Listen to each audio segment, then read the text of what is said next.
Oh. Hello, everybody. Thank you and welcome. My name is Matthew Greenwood, and I'm the Head of Debt and Financial Inclusion here at the Centre for Social Justice, a think tank that exists to put social justice at the heart of British politics. And today we are hosting an event called Left Out, How to Tackle Digital Exclusion and the Poverty Premium. I'm joined by an esteemed panel of guests who I will introduce in a moment. Each panelist on sort of logistics will talk for about 5 minutes, giving you their introductory thoughts to the topic, to the questions at hand, and to what we might talk about in our discussion. And then we will move on to a bit of a sort of Q&A and some questions. And so, without further ado, on this side, I have Tamara Dewhurst, the Head of Public Affairs at Virgin Money, who have been kind enough to host this event with us. I have John Redwood, the Member of Parliament for Wokingham, a long-term Member of Parliament who has seen, I think, just about everything there is to see at conference, and so it's very kind of him to join us. Helen Milner, the Group CEO of the Good Things Foundation, and last but not least, Paul Scully, MP, the Minister for London and Parliamentary Under-Secretary in the Department for Science, Innovation and Technology, who has very kindly joined us today. And so I will be quiet and I will let the sort of experts talk, and I will start with the Minister. Thank you very much, Matthew. It's lovely to see this. I'm glad this is well attended because it is an important subject. So you'll know that my role was this time last year in the Department of Digital, Culture, Media and Sport. Now we've had the change of machinery of government to science, innovation and technology. It gives us a sharper focus in dealing with all things technology and etc. But in doing so, we've got to really remember very, very carefully that we're not just talking to Google, to Cisco, to IBM, etc. As important as they are for our economy, we've got to go right the way through the entire gamut of digital skills, digital inclusion and exclusion, because we want to make sure that everybody is able to participate in the rapid changes that are happening at the moment.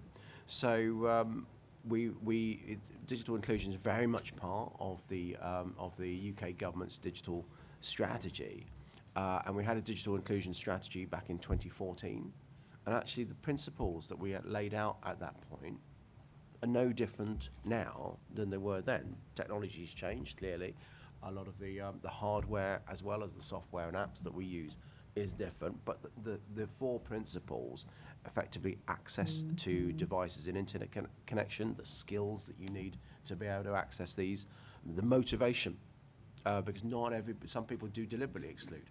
This isn't just always a matter of not being able to afford broadband, not being able to afford a phone or laptop, etc. Some people choose not to, so we've got to make sure that we are reminding people about the importance of doing so they don't get left behind. And also, obviously, trust in the internet and confidence in using all of these sort of things. We've done a lot of work over the last year or so, couple of years, 18 months, on social tariffs to make sure that it's easier for people that are really on the breadline to be able to access mobile tariffs and access to devices.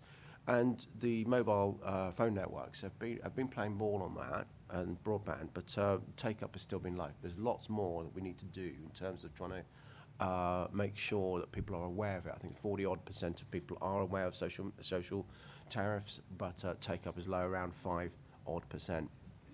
Finally, just touch on the House of Lords inquiry.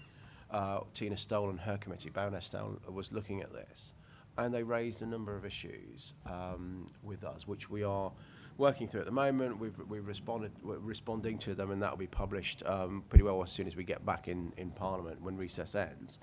But what I've already done, and I said I was going to do at the committee, is really just go around the houses again with other ministerial departments, because we don't have a digital inclusion remit. This is something that we need to mainstream right the way through government. And I wanted to sense check what other departments have been doing. Department for Education, Department of Work and Pensions. All of these departments play a crucial role in making sure that we can have as inclusive a digital society as possible. And we've looked at areas like donation of devices, for example. It does get complicated in DSIT because of security issues, and we keep trying to revisit that to see what more we can do about truly wiping our materials. And Helen and I have had good conversations about this. I'm keen to make sure that we can do these things. I'm not going to just let sort of computer says no, to pun fully intended, to mean that we don't do more. But these kind of things that the House of Lords inquiry was looking at, very, very relevant, very, very pertinent, and I'm really keen to make some progress in the coming months and years. Thank you. Thank you. And it's good to hear that we've got a minister in government who's keen to get this around other parts of government. I think one of the things we touched on in our work is that actually this is as much a DfE issue as it is anywhere else. And so I'm going to move on now to Helen Milner, who I'm looking forward to what you have to say. Lovely, thanks Matthew. And thanks Minister for your comments, and I'm definitely looking forward to your response to the House of Lords report for sure. I think it's great to look at the link between the poverty premium and digital exclusion, because we know that actually poverty is the single biggest indicator of someone being digitally excluded. So you're 5 times more likely to be digitally excluded if you are on a low income. And we also know that people who are offline pay 25% more for the essentials because they can't shop around and they can't access those digital deals. And the report that hopefully some people here have actually seen that CSJ did with Virgin Money is excellent, so I really do recommend that you have a look at that. Today we're launching our Digital Nation 2023, so all of the key stats and facts about digital exclusion, and we've got one from that report on here. So 10 million people in the UK lack the basic digital skills. 2.5 million UK households struggle to afford internet access, and that's actually gone up in the last few years. So although during the pandemic the digitisation of services accelerated, we saw that as that divide narrowed, it also deepened. So those people who are left further behind, who are still left behind, were left even further behind. And it is shocking, really, to see that investment in digitisation without the investment in making sure that people can access the services that they need. It's not just about services, it's about social justice, it's about resilience, it's about being part of community, but it's important that we understand that there is an economic imperative here as well. It's not just about stats. My job, I feel lucky that I go around the country. So we work with over 3,000 local community organisations, community centres, local charities, libraries, and talk to people who we can help through Good Things Foundation and with our partners. One of the things that we do, we have a national data bank. So for those who can't afford social tariffs, they can get free SIMs for free internet access for 6 to 12 months. We've already helped over 100,000 people, not a million, not yet. And we have 500,000 SIMs available to support people all through those local networks. Because unfortunately, social tariffs, even at £12, £15 a month, is too much for some people. I met a young woman, a young single mum. She had 2 kids, and she got her first SIM from the National Data Bank locally in Liverpool, and she wept because she could speak to her mum, who was in Ireland, and she hadn't been able to speak to her because she didn't have the data that she needed to be able to do that. And we're seeing with data poverty as well as digital exclusion that we have people who do have devices and have skills but just don't have the money. So a huge overlap there with that poverty premium. Another young man that I met, he got a job because he got support both with a SIM but also with support. So he got a job, which is fantastic, and I think that was his main goal. But also his mental health improved because he was not speaking to his family because, again, he was limiting his data usage. He said he wasn't quite sure his mum was pleased that he could talk to her every day on WhatsApp chat, but that's what he was doing, and his mental health was improving. It's not just about those stories and those individuals, and I think we need to make sure that we don't just put the onus on the individual to know about social tariffs, to apply for social tariffs. We should make sure that we have the mechanisms to pull that together. So one of my questions I was asked to talk about was what more can the government do? And so, Paul, you won't be surprised to hear me say more and more quickly. Yeah, also, obviously, a shopping list. The House of Lords report was great. And 2 of the things it asked for was a renewed strategy. I hope that we'll get one of those. But also to have that cross-government department, cross-government unit, really pulling in people from different departments, not just setting something up in an ivory tower, which I think is really important. The Data Poverty APPG recommended 2 weeks ago in their recommendations that the VAT on broadband, which is at 20% by the way, because it's not a utility, other utilities are at 5%. So that difference is £2.1 billion a year. So if some people are asking for broadband to be a utility, I'm not. But that 2.1 billion, the Data Poverty APP co-chaired by Matt Warman, asked for that money to be put into a digital and social inclusion pot. So our shopping list, Paul, is for investment in digital inclusion, for sure. You'll be pleased to know we're not asking for 2.1 billion. We're asking just for 24.4 million, and we know that the private sector will come to the parties. That's a co-investment, not just government. We're asking for VAT on social tariffs to be removed. So why would you tax the poorest people in society at 20% when actually industry has stepped up to the plate and provided these low-cost social tariffs? And I'm pleased to know that you are looking seriously on the donation of devices. So again, we can take devices from government, all government departments, not just DSET, and also from businesses to put those old computers, phones, tablets into the hands of digitally excluded people right across the country, all 4 nations. So we want the government to donate devices, pressure on social tariffs, VAT. And if we invest in digital inclusion, for every pound invested, it's £9.48 back to the economy, right? So if you don't just listen to the stories about the people who today and tomorrow, which is why this is such an urgent issue, are excluded from the savings that they need, but also from those essential services, that this is good for the economy. So why invest in digitisation of services if you're not going to invest in making sure that people aren't left behind? But of course, this isn't just for government, because all of us together can work hard, because we can fix the digital divide. This is a problem that can be fixed. Thank you very much. Thank you, and I will pass to John. Well, welcome everybody. Let me begin by giving a big vote of thanks to the CSJ, all those who tirelessly champion great causes, and particularly to my colleague Ian Duncan-Smith, who put so much energy into showing how conservative ideas and conservative approaches can make so much difference to people's lives and can get more people on a journey to prosperity and greater fulfillment.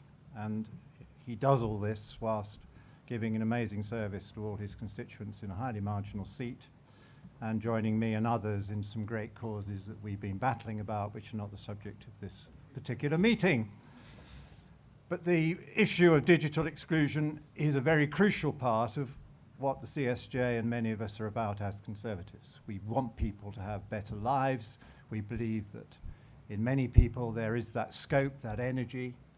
If we can help release it, if we can create better circumstances for them, if we can give them that hand up so that they don't have to depend on handouts for the rest of their life. That is the distinctive Conservative approach. And we live in a wild world. It is a digital world, and the way that many people get their entertainment, they communicate with their more distant friends and families, the way that they go to work now, the way that they set up their businesses, is entirely dependent upon having decent digital skills and on having a good digital link. So the agenda, I think, is quite wide-ranging and involves government, private sector, and the individuals themselves. First, we need to complete the rollout of excellent broadband. That is well advanced. I look forward to hearing from the Minister further progress reports. I know my ability to work from home was greatly lifted when finally I got fibre optic running past the door and I was able to get them to put a link in. And we need that to be available to many more people so that they get a high-grade, high-capacity link at an affordable price. We need affordable tariffs for people. I'm glad there is a social tariff. I fully endorse what Helen's saying about VAT on that. We need to make it as affordable as possible. And I think the idea of donation of older but still perfectly good machines, which businesses often discard, Parliament often discards well before the end of their reasonable life, in my view, it's a pity that those are not recycled and used more widely. I think quite a lot came into use when lockdown forced many families to scratch around to see how the children could be equipped with a laptop or an iPad or some other device to hook them in, as well as the parents needing it for their own work. One of the ways that we could help finance this, I think, is the work which the Chancellor and Mel Stride are doing on how more people can be encouraged and assisted back into work. We have too many people of working age who seem to be excluded from the workforce, and there is money in those budgets for training, there is money for support, and getting people digitally equipped must be a crucial part of that task. So it may be money for skills training, it may be supporting local groups who would be willing to share their technical expertise with friends, neighbours and those in their community in need through the church network or the clubs network. Or it may be that the budget could actually be used to get people kick-started on their own broadband link and equipment if it were connected to setting up a business or getting a job which required that kind of connection. That, I think, would be a legitimate expansion of the use of those monies, and a very directly useful one at that. Because clearly the service that helps people get into work is either fully digitalized or is becoming fully digitalized, and it would be much easier if it can communicate directly with people who have their own internet connection and capability to send emails and to search websites, so that it can be a fully supportive service, so that people understand that they can link themselves in from their home, and that particularly helps those who may have physical disabilities where their home may be adapted for that, but they might want something to use their mental energies, and that's where the digitally equipped home for work is very crucial and could be part of that package to help people back into work. The schools are pretty digital already from the ones I visit, but this is where it all begins, and clearly young people need to be brought up in a world where they have access to that technology and can use it intelligently. I read of the battles over how artificial intelligence is going to be used. I'm an optimist, and I believe that artificial intelligence is a phenomenal revolution. It's really exciting to be alive at the moment, to see these extraordinary things going on that we couldn't even dream about when I was a bit younger. And I find some of these people being so negative about it is really depressing. Of course, children should get to use AI, but they shouldn't cheat. So what should a teacher do? Well, I think what I would do if I was a teacher is I say, well, this is the question.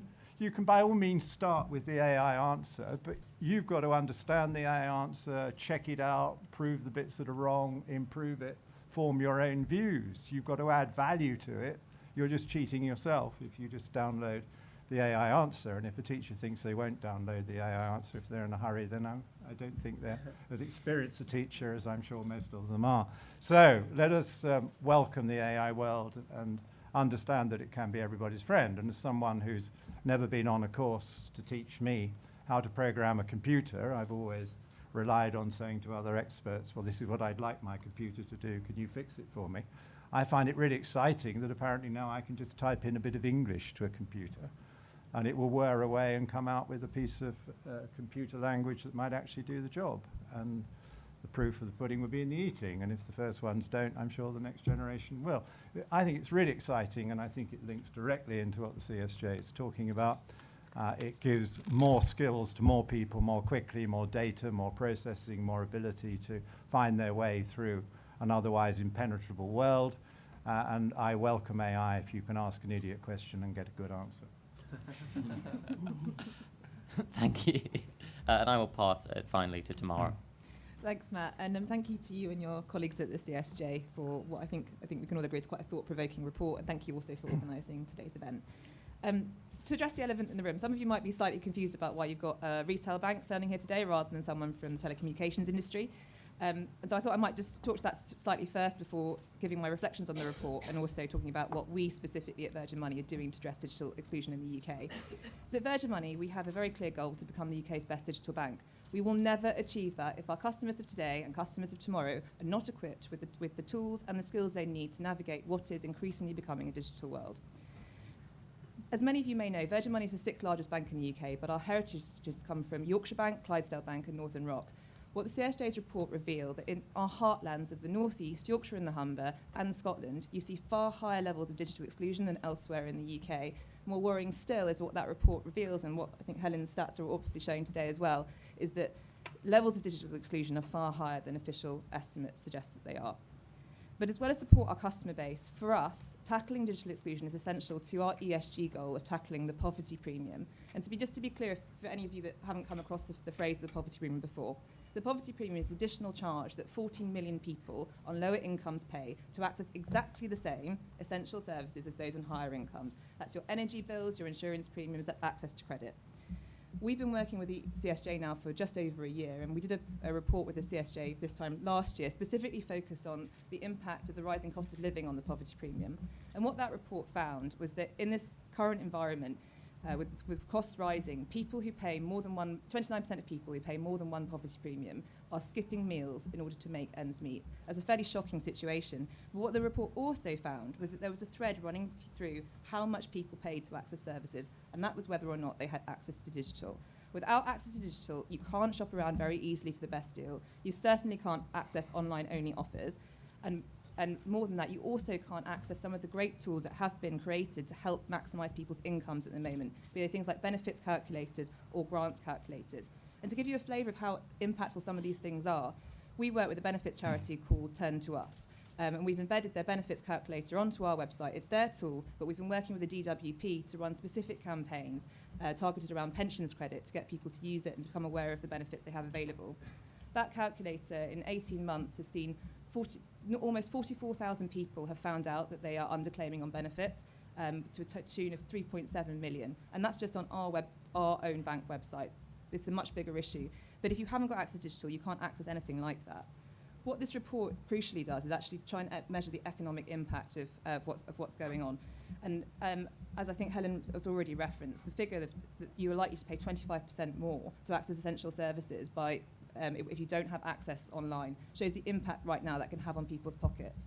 And to put this into context, my very keen colleague Piers, who's somewhere in the back of the room today, waltzed down to Manchester Piccadilly Station this morning, went to the ticket machine and looked at how much it would cost him to get a last-minute ticket, paper ticket, to London from Manchester. The cost of that ticket was £180, fairly shocking anyway. He then went on, because he's very on brand, the Virgin Trains ticketing app, and that cost was £140. That's a £40 price differential between online services and offline services, and that needs to be addressed. But to be absolutely clear, I'm a representative from a retail bank. I'm not here to opine about pricing strategy in the rail industry, and I'm certainly not here to say that I have all the solutions to what is an incredibly complex policy issue. But I do think that industry does have a role to play here, and each individual industry can do its own individual thing. One of the things that we're incredibly proud of is our work with the Good Things Foundation around the National Data Bank. We started working with Good Things Foundation just over a year ago now, and what we initially did was pilot in just a handful of our stores the concept of people being able to come in, if they are in data poverty, and get a free SIM card to help them get online. In these stores, specially trained hosts will register those cards, get people online, and give them some tips about how to navigate the world of online safely.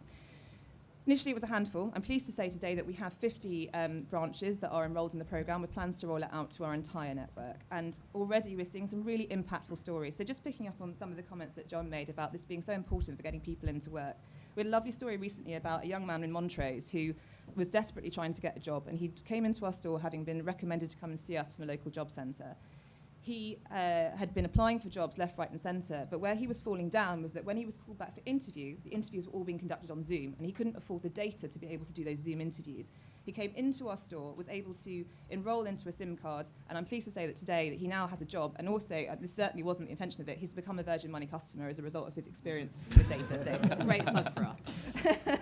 But let's be absolutely clear. Virgin Money is a very, very small drop in the ocean here of not only of this issue, but also what industry can do. No single industry, no single sector, no single government department, as Paul has outlined, can solve this issue. And what we need to see is greater coordination between the private sector, third sector, and government to help solve this, because that's the only way that we will get sustained change, which is why I'm really pleased by the makeup of the panel today, and I hope that we can continue this discussion. Thank you. And so while everyone is thinking of questions, I will abuse my position as chair to ask the first one, both respectfully the Minister and John, and two of them you touched on. So we know that people who lack access to the internet are by and large more likely to be on a lower income. They're more likely to come in contact with the benefit system. And if, as you've alluded to, Minister, reaching across Whitehall, the DWP has access to all of those people. How do we encourage the DWP to do something about that, to think about this issue? Because, I mean, somebody coming into Virgin Money to talk about accessing internet after the DWP has sent them, surely that's something in the benefit system which has gotten lost. And for John, on a sort of similar question, is you spoke about the individual, getting people have to be invested in their own motivate and have their own motivation. How do we encourage people to do that? And when I start with the Minister. Thank you very much, Matthew. Look, this is exactly why I said one of the things I agreed to whilst I was in the House of Lords Committee, rather than waiting for their report, was to go out and sense check what the departments are doing, including DWP. We've had that meeting. Now we want to have more. And one of the recommendations from the House of Lords was to set up a standing committee to make sure we keep together. Government is really good at working in silos. When I we've got to break those down, and we saw that during COVID. Some of the learning with COVID was how we can make great decisions, quick decisions, in collaboration by constant contact, constant communication. We've got to take that learning into normal times and make sure that the decisions remain excellent whilst doing it in a hurry. Because Helen, you asked about the strategy, and as I talked about the fact that the principles are there. That has remained since 2014, so we're not going to come up with a whole load of strategies again. This is very much every year for delivery. It's not just because there's an election coming up, it's just actually we've pumped out a number of strategies. I just want to get on and do something, because a lot of those strategies otherwise pop up my laptop when I'm making a Zoom call. And I talk about in government about the difference between outputs and outcomes, and the outputs are the strategies. The outcome is what difference we're making to people's lives. Output is even the money we pump in. It's what you do with the money that is the outcome. So that's very much on that. But look, I will be. I think Mims Davis was at that meeting, and she's very charged up to make sure DWP are doing exactly the kind of things that you do, because what's on a SIM card is data, and we don't use data. We're getting to know use data far better, as John was saying about AI, but DWP does have that data. Virgin Money does have that data for their customers. It's making sure that we can really use that and join that up in an anonymised way where appropriate, so that we can learn, but we can also drill down to individuals and get exactly what you're talking about, Matthew. Thank you. I think AI will help that, of course, to John's point about AI. And John, on the individual? I think there are two things that all adults who come into touch with people in need of help can help them with. The first is to show them that they can do it, that the digital achievement is not for the smart boys and girls who went to the smart schools or went to the big universities. It's for everybody, and it's something they can do. And show them that it is worth doing, that their lives will be better, that they've got to both believe they can do it and that it's something they need to do for their lives to be better. So whatever it is that turns them on, they want to go to the football match, well, the football tickets are cheaper if you buy them online, and then that gives certain males a real, maybe some females as well, real enthusiasm to have a go at making it work. And I'm very conscious as a MP who gets called in on some of these difficult cases, just how many well-trained adults often touch the lives of these individuals who are struggling or finding it difficult. And so there are teachers and there are police and there are probation workers and there are social workers and there may be the local church or there may be local community leaders involved and touch them. And whilst they may have troubled family backgrounds, maybe there's a wider family, and if those adults could identify somebody in the wider family that had found their lives would work better and then were prepared to help or act as a mentor, that too could help. Because somehow we've got to find a person that the individual will trust, who is prepared to give a bit of time to saying to them, yes, you can do it, and it is worth doing, and take them through. And people always say it's role models. Well, yes, I think role models on television or famous people can help, but famous people are a different kind of person, and it's quite difficult to think I'm going to be that, because they've obviously achieved so much, and they live a very different life from the people you're talking about trying to help. So I think we need to find these other role models who are not famous and not on the media, who can touch them. They may be very successful teachers, or they may be parts of the wider family, or they may be local community leaders who are prepared to give some time. And that's what's going to unlock it. I mean, sometimes I get, as I'm sure many MPs do, little notes or emails that are very touching that I wasn't really expecting, and somebody says, you said so-and-so, and this made a difference to me. And you look into it, and it was probably 20 years ago, and you can't remember saying it, because it wasn't one of your key messages, but somehow it just worked, it just triggered, and it just reminds you that you're never sure what the trigger is going to be. I think teachers have this experience all the time. Some of your best phrases don't work, but something else they say makes a trigger. I know there were a couple of triggers in my own past when a teacher said something that surprised me and made me think, and it made a difference to how I went on to behave. So I think it's more adult contact, I think, sums it all up, really. And something will probably work. Matthew, do you mind if I just make one brief point on that? Because actually, you're right. I talked about the 4 principles in the strategy, and in this, it's all of those. It's skills, motivation, and trust. So the motivation is, if we do not bridge this gap now, start bridging the gap now, it's only going to get wider with AI. And that's changing technology very, very quickly. One really good example of that is about CVs and getting jobs, Tamara says, because so many employers now are using AI to read CVs. And so if you've got someone that not only can't get on, on the internet, but doesn't really understand that process of how that's working at the other end, they're not going to be using those keywords, the trigger words that are going to be needing to be read by a machine rather than the person. So they're not going to get they're going to be disadvantaged in another stage of their economic development and personal development.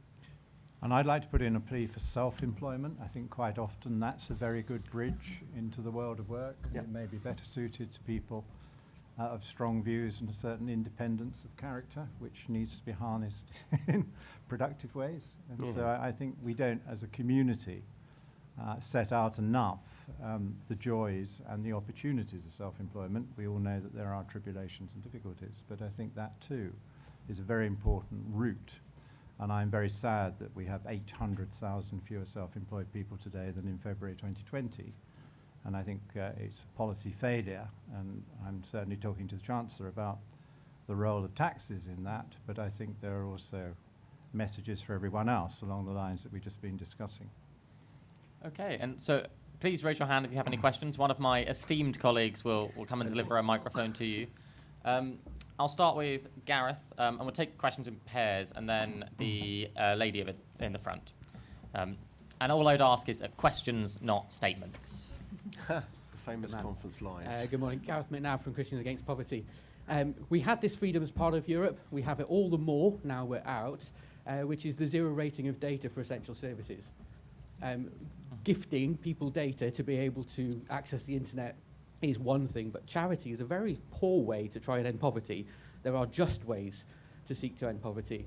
And if we were to zero rate the data for people to be able to search for the benefits they're entitled to, comply with government conditionality rules, check their bank balances, do all the things that we tell people they should do, zero rating the data for essential services could take away the poverty premium when it comes to checking your bank balances, making good decisions with your money.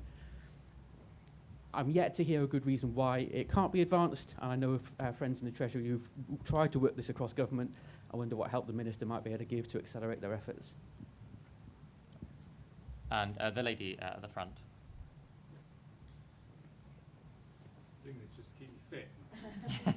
It steps in. Hi, I'm Oren. I'm from Age UK, and I suppose, unsurprisingly, I'm going to say there's 6 million older people who are not online, either because they have no access to the internet at all, which is similar to what Helen and Tamara are talking about. There's also a huge majority who just will never be online because they cannot do it safely or successfully. Despite us doing quite a lot of inclusion programs, there are just people who, one, don't want to, or two, just, some of these things are very difficult, and you can learn it and then come back to it the next month and you not be able to remember what you had learned before. So I suppose my question is, it's great to hear about the strategy. What can the strategy do for those people who are never going to be online, and how can departments ensure that's working too? Because, in fact, the DWP has just made all Blue Badge applications online. Obviously not that great for those 6 million older people. Thank you. Why don't we start with Helen? So on zero rating, absolutely. I think the Data Poverty APPG, was one of their recommendations in the State of the Nation report this year. Zero rating is excellent. And many of the broadband providers and mobile industry providers provide zero rating for services.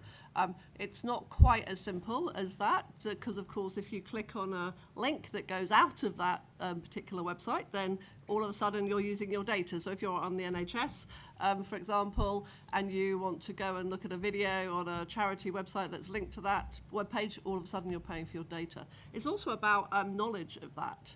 So actually whether or not those websites are zero rated or not, someone needs to know that they're zero rated in order to know that they can go and use those websites and that it won't cost them anything. So it's definitely part of the picture. And I think it's interesting, your question, Gareth, because what onus there is on the government?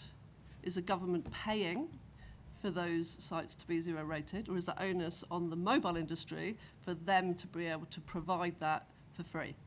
So that it's quite complicated. The data gifting. So I don't know if this is where you were going with this, but quite a lot of people, and this is probably a couple of years ago, said that why are we not allowed to donate our data at the end of the month with our contracts? And actually, all credit to the industry, particularly Virgin Media, O2 and Vodafone, who said, well, actually, hang on a sec, let's just give you the data. Like, let's not put in complicated admin. Let's just give you as much data as you need, as much data that you can donate through your 3,000 plus local data banks, local community partners, and get it into the hands of people straight away. So rather than it being a PR stunt, it's actually about getting that data into the hands of people. I'm going to not answer your question and let others answer your question, because I think you might prefer their answer to mine. Minister, the Blue Badge thing particularly feels like one of these cross-governmental issues that you were talking about. Yeah, absolutely. Well, first of all, in terms of zero rating, look, I mean, obviously, what I would say to you, anyone was talking about things like VAT and tax changes, make sure you get a really good dynamic model so you can show Treasury the benefits as well as just the cost, because any tax ask is always about, for the Treasury, they'll say it costs. So look at the other, making sure they really get the other side of the equation, which undoubtedly they made the case. In terms of there's no, I mean, I think what's really interesting, I talked about motivation and trust, and that's especially the case for older people. We don't really hear the phrase silver surfers much anymore, because digital inclusion has become such a wider issue than just sort of over 60s, over 70s. What are you getting into it as it was transforming the landscape? Now it has transformed. It's all of our issues. So we've got to get them motivated. I think you see interesting examples when you look at, if you go into some banks, for example, they're pretty well all machines now in those banks, and you have someone curating, someone will welcome you in, and if you clearly not knowing how to use the machines, they'll talk you through it. And that just trying to get the acceptance of using a machine, but it's guided, then you've got the confidence to start using those yourself. This is beyond the affordability issue, obviously, but that motivation will start getting you there, because it is extraordinary that, as I say, Blue Badge, that's quite a stark example. I think it does speak for itself. There's one other example, actually, I'll give you a local example in Sutton, where the parking machines and so on, it costs more to actually use cash than it does to actually get your phone out, use something like Ringo and what have you. And which, bearing in mind, Ringo adds a 25p tariff if you want to have an SMS, so it's adding extra costs because it's got to make some money itself. Yet the council, in its infinite wisdom, makes sure that they stuff you if you're actually using cash, despite the fact that it's the same machine that was there 20 years ago, effectively. Thank you, and helpful advice on the Treasury. I think we've all been on the receiving end of a Treasury says no email.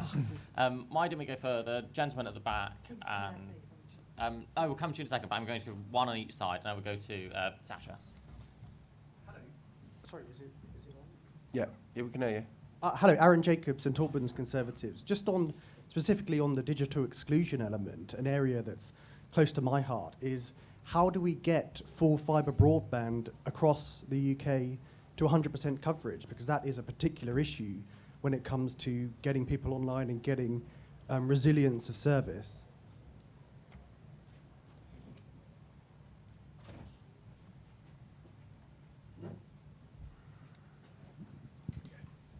Hi, thank you. I'm Sasha Romanovich, I'm CEO of Fair for All Finance. I was just interested, when we're looking at digital exclusion, one of the things that we found quite surprising when we did some research on people in financially vulnerable circumstances is actually people had all of the money management apps and everything you could think of on their phones. So it wasn't they didn't have the skills.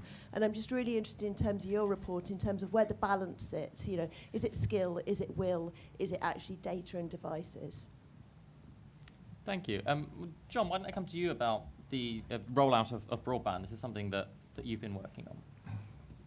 Well, there is a government plan, and I think the Minister is better capable than I am of explaining how far it's got, but as I understand it, there's a strong ambition and a lot has now been rolled out, and we see it daily when we get held up in traffic jams because they're digging up another street to put the fibre optic in.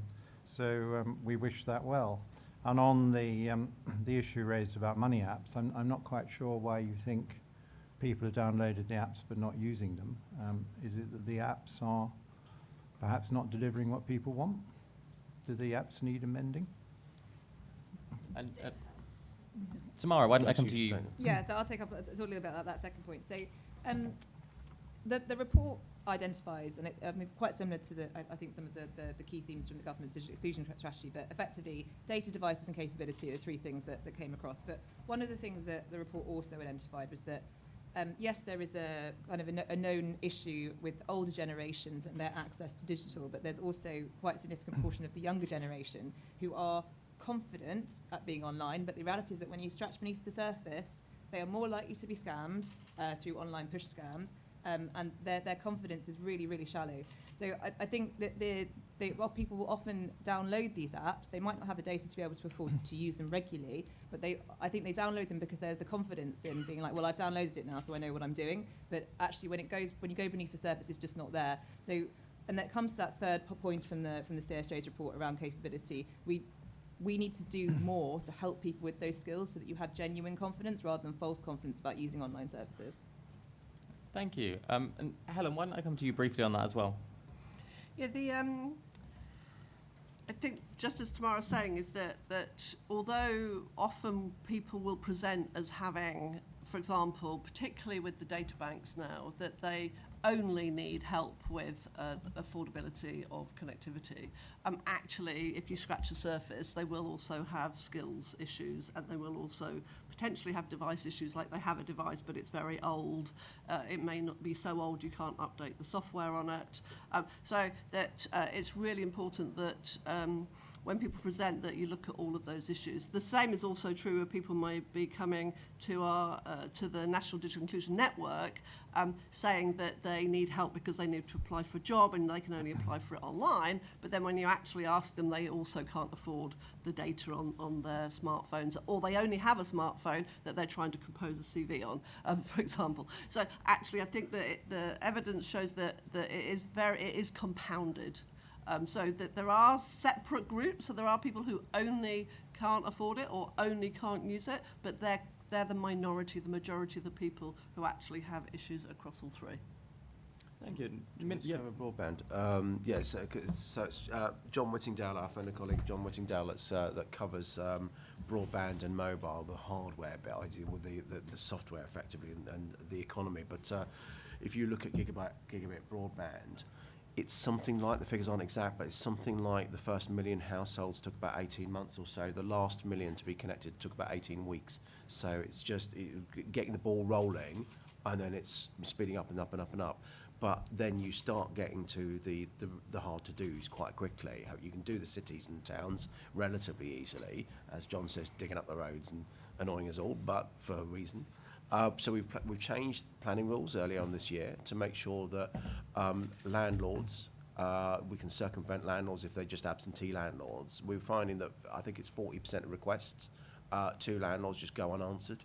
So if you're living in a block of flats and you need to have a collective broadband put in, which of course we all do, then if they're not coming back to you, then you can't go in and do it. Well, we're changing that so you can then go to court and get a way leave to be able to install gigabit broadband. In terms of housing developments, if housing developers are not putting in proper fibre broadband, they won't be able to build out their houses because they're building a lot of these estates and then retrofitting and doing things afterwards. It's not good enough.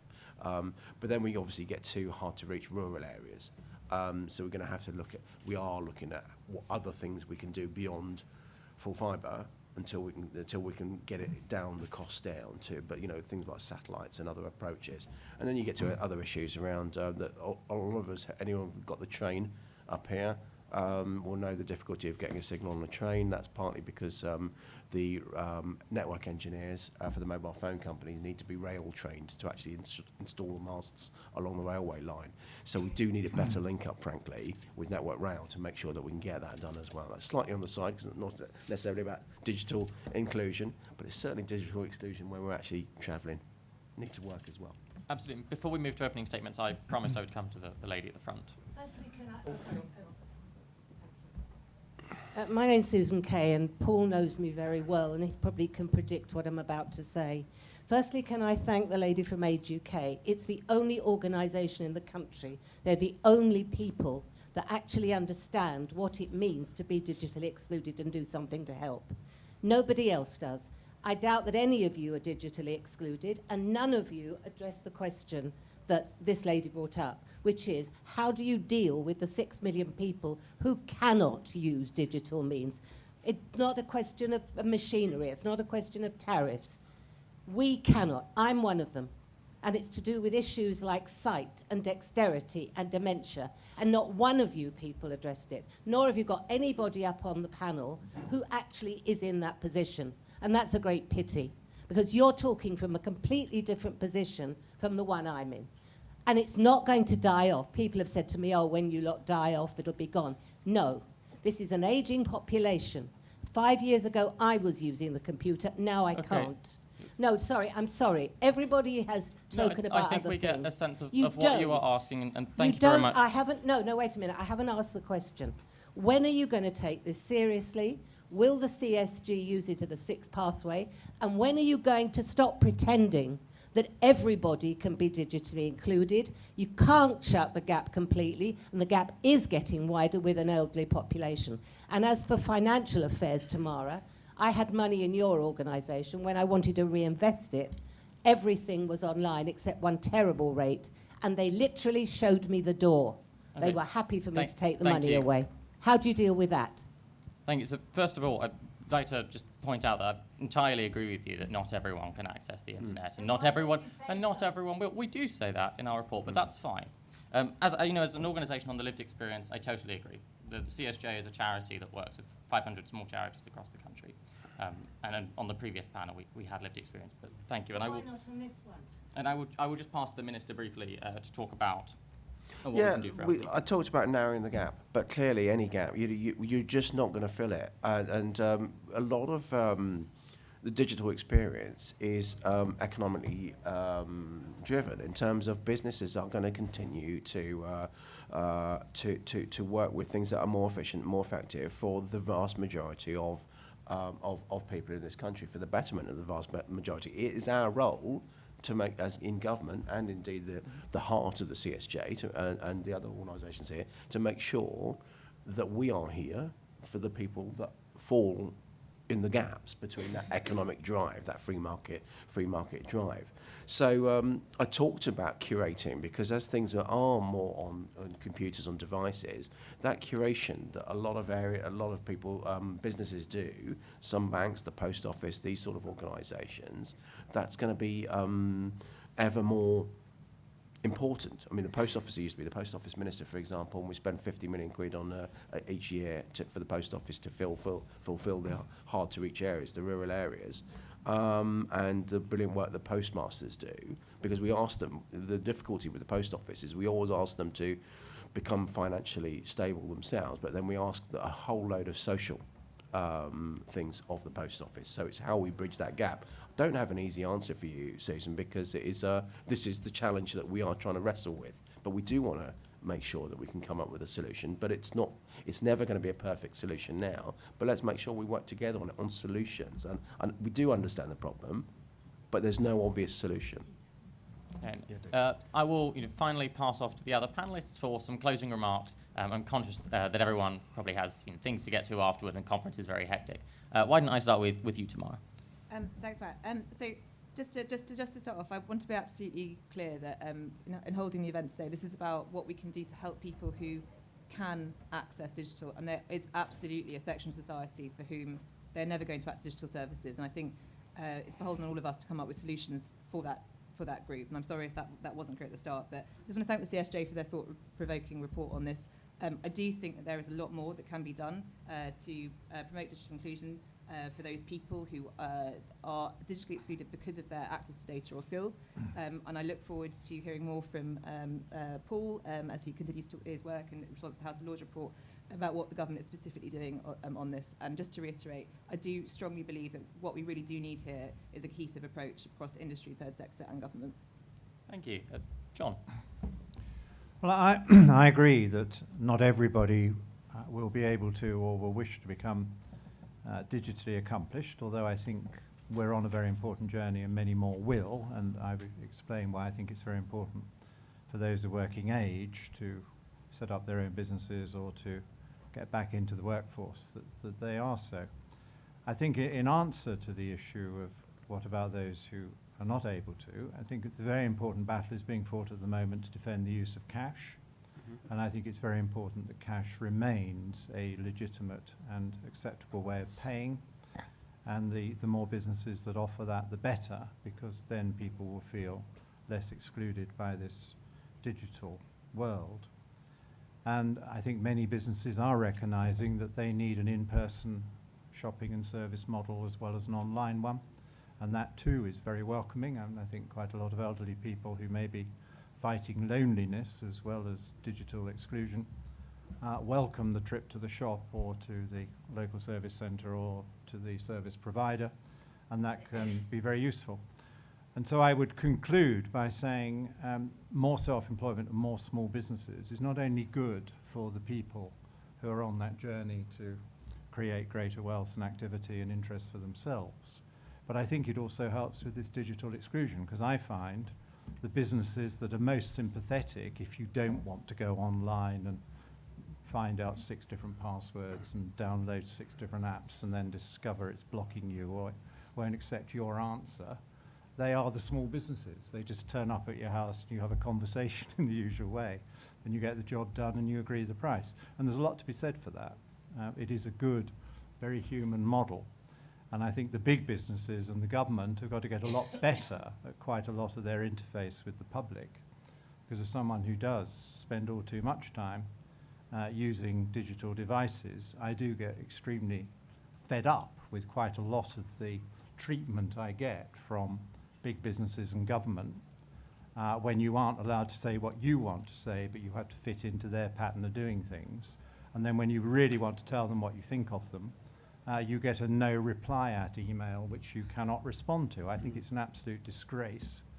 And even when they're consulting you, you can only give the answers that they allow you. You're not allowed to actually say this is what is wrong with your service and this is how you need to change. So I think big business and government does have to get more sensitive to the needs of people who may be digitally excluded or may be perfectly capable of using digital devices, but are getting very fed up with the way some of these digital systems are used to deny us the kind of human treatment and decent service we want.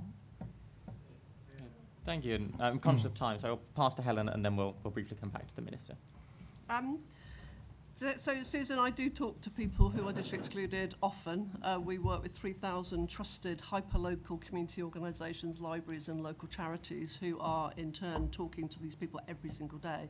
So understanding the needs of people. But our charity, Good Things Foundation, is to help those people who do want to use the internet. But we did work with the ONS on the online census, where across that network, people who couldn't use it themselves could go to a trusted local place and they could get that help that they needed, not to do it themselves, but to do it in a guided way, in the way that Paul was talking about with some banks. That was fantastic, and we have that network there where they do and can help people and are helping people every day to do similar things around benefits, for example, like universal credit. But that was great. We love working with ONS, but it was in a silo. We were actually told that their funding couldn't fund to help people to do other things and couldn't fund to help people to get those skills. So even other things within government. So, you know, you've got silos, but also you've got pockets of investment that are going on or did go on to actually have those face-to-face places in communities where people can interact with trusted local people to interact with government. And so that already happened. So we have silos across government. I think it's absolutely essential that we work across government. I'm glad actually you're going to action plan, not to strategy, because that means maybe we'll get some action more quickly, which is absolutely what we need. But also, let's make sure that, I mean, I want to say to you, Paul, what I want government to do. I mean, this is the Conservative Party conference after all, but I also want you to say to us, what can we do together? Too often I think government comes to us in the civil society or comes to the private sector and says, what can you do? Right, so what can you do on your terms in your way? But actually we need a joined up action plan where we actually say, what can we do together? Because this is an urgent need. It does affect millions of people, that they are left behind and they're left further behind. And obviously, as we're saying here today, the poverty premium is real, and the poverty premium for people who are digitally excluded is even more real. So these people are affected today. So as soon as we can get that action plan, as soon as we can sit around and work out what we can do together, then we will fix the digital divide and we will make our society better for millions of people in our country. Thank you. And finally, I will hand to the Minister and then we will close. Yeah, thanks very much. And once again, thank you to CSJ and to you, Matthew, for hosting us, and for Tamara and Helen for the amazing work you do with the CSJ and coming to me as well, having those conversations. And John is always a great advocate and champion for all of these issues. He's always a good speaker. Look, I think my role, I have digital inclusion as part of the areas of responsibility, but there's no point in me being a dedicated digital inclusion minister, because otherwise actually I'll be duplicating a lot of your work. What this is a whole of government problem. It needs to be treated as a whole of government problem. So I really see myself as, first of all, convening government departments to making sure I can sense check what they're doing. So the Department of Health covers some of those areas. DWP we've talked about, local government, there's a DLUC. All these departments, and of course Department of Education, as John was talking about skills, all of these departments have a massive role, so it needs to be very much in the core of what they're doing. So that convening is very, very important. That leads on to exactly what you were just saying, Helen, about co-creating some of the solutions. So when I was a hospitality minister, I had the hospitality sector councils. Retail minister, I had the retail sector council. I now have the digital skills council that I co-chair all of those in at various times with the same mantra. How do we bring together government, charities, academia, business to co-create solutions so that I'm not just wagging a finger at you guys, you're not just wagging a finger at me, but we can actually then work out who's going to do what, and exactly the kind of list of the shopping list that we're sharing. Rather than saying, right, I've done my bit, that's my lobbying done for the year, I'll come back, see you next year kind of thing, check in. Interesting about skills that John was saying at the beginning, I just wanted to pick up on, because one of the areas I talked a little bit about AI changing education. Just because young people, we talked a little bit about older people, but young people, just because you're born with a phone at the end of the wrist, seemingly, does not mean you've got the skills to participate in the digital world and the digital economy. So it's really important that we train people up at an earlier stage. we are doing a lot of work to try and bring in more teachers with the knowledge to do that, because just because you're a computer science teacher, for example, doesn't mean you necessarily, again, got that really active approach to the digital society. So we're doing work to try and get in at an early stage, and that will hopefully give people the confidence, the role models, etc., that John was talking about early on. The more you ingrain it now, the less that gap is going to widen, but there is a gap at the top end as well that we've really got to start plugging. Thank you. And with that, I will say thank you very much all for coming. Thank you again to Tamara and for Virgin Money for helping us put on this event. And please do stick around. We've got many events throughout the rest of the day, and I look forward to seeing you at them. Thank you.